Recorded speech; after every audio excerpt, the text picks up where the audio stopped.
Hello दोस्तों, मेरा नाम है नितिन और story with Nitin YouTube channel पर आप सबका स्वागत है। दोस्तों, आज इस वीडियो में हम सुनेंगे एक मज़ेदार कहानी। जो आपको ये कहानी अच्छी लगे तो वीडियो को लाइक और चैनल को सब्सक्राइब जरूर कर दें ताकि आने वाली कहानी आप तक पहुंच सके। तो अब हम हमारी कहानी शुरू करते हैं। दोस्तों, मेरी बहन अभी भी युवा और सुंदर थी, लेकिन मेरे जीजा जी उसे उस तरह की खुशी नहीं दे पा रहे थे जैसे उसे चाहिए थी। इसलिए मैं उस पर मोहित हो गया। एक दिन उसे देखकर मैंने मन बना लिया और उसके पास गया। मैंने कहा, दीदी तुम बहुत अच्छी लग रही हो। उसने जवाब दिया, क्या हुआ, अब तक तो तुम मुझे मोटी कहते थे और आज मैं कमाल की लग रही हूँ। मैंने कहा, दीदी पुरानी बातों छोड़ो, देखो अब मैं भी बड़ा हो गया हूँ। उसने कहा, तो मैं क्या करूँ, अगर तुम बड़े हो गए हो तो मम्मी से कहकर शादी की बात कर लो। दोस्तों, यह घटना गर्मियों की छुट्टियों की है, जब मैं अपनी बहन के घर गया था। करीब 2 महीने पहले मेरी बहन ने मुझे अपने घर किसी काम से बुलाया था। उसी दिन मेरे जीजाजी कुछ दिनों के लिए शहर से बाहर जा रहे थे। उनके जाने के बाद मेरी बहन घर में अकेली थी। हालांकि उनके ससुर भी थे, लेकिन वे दोनों आंखों से देख नहीं पाते थे। मेरी बहन बहुत सुंदर थी। जब भी मैं उसे देखता था तो बस उसके साथ सोने का मन करता था, लेकिन मैं अपने मन को रोक लेता था। मैंने अपनी भावनाओं को बहन से छुपाए रखी थी। मैं उसके घर 3-4 दिन रुका, लेकिन कभी उसे यह नहीं बताया कि मैं उसके साथ सब कुछ करना चाहता हूँ। एक रात जब मैं अपने कमरे में सो रहा था, मेरी बहन कमरे में आई।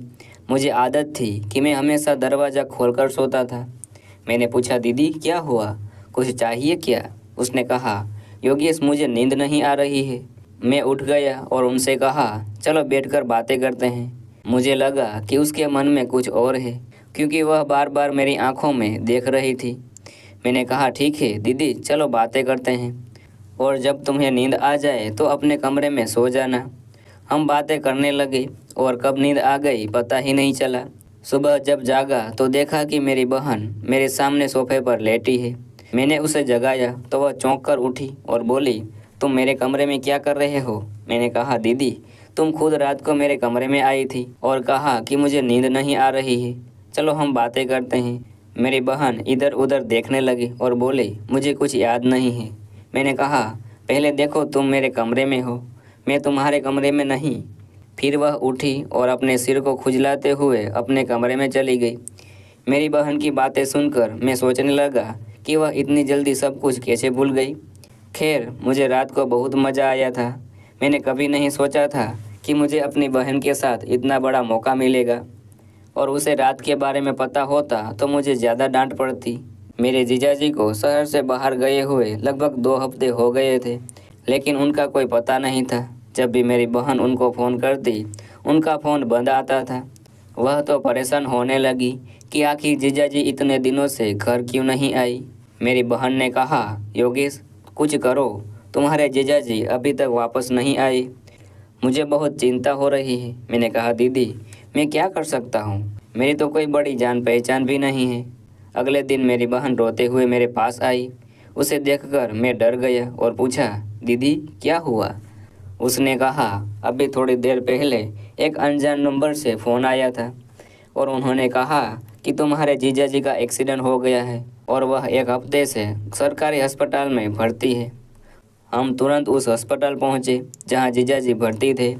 उसी व्यक्ति ने हमें फ़ोन किया था। जीजाजी को देखकर मुझे बहुत दुख हुआ और मेरी बहन ज़ोर ज़ोर से रोने लगी। हमने देखा कि एक्सीडेंट के कारण जीजाजी ने अपने दोनों पैर खो दिए थे। दिन बीतते गए और हम जीजाजी को घर ले आए। अब मेरी बहन पर दुखों का पहाड़ टूट पड़ा था, क्योंकि जीजाजी ही घर का खर्चा चलाते हैं और अब वह काम करने के लायक नहीं रहे। वह एक कमरे में पड़े रहते थे और मेरी बहन उन्हें खाना और पानी देती थी। कुछ दिनों तक उसने उनकी खूब सेवा की, लेकिन धीरे धीरे वह रोज़ रोज़ की परेशानियों से तंग आ गई। एक दिन मेरी बहन गहरी सोच में बैठी थी। मैंने उससे पूछा, क्या हुआ दीदी, आप बहुत परेशान लग रही हो?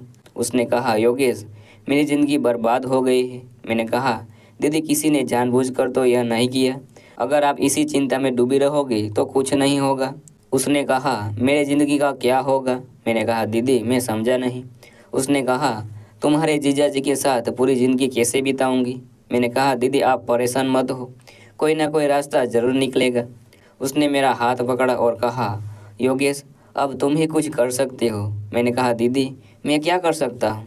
उसने कहा, तुम्हें अब मेरे साथ सब कुछ करना होगा। मैंने कहा, दीदी आप क्या कह रही हो? मैं यह सब कैसे कर सकता हूँ? मैं अभी बच्चा हूँ।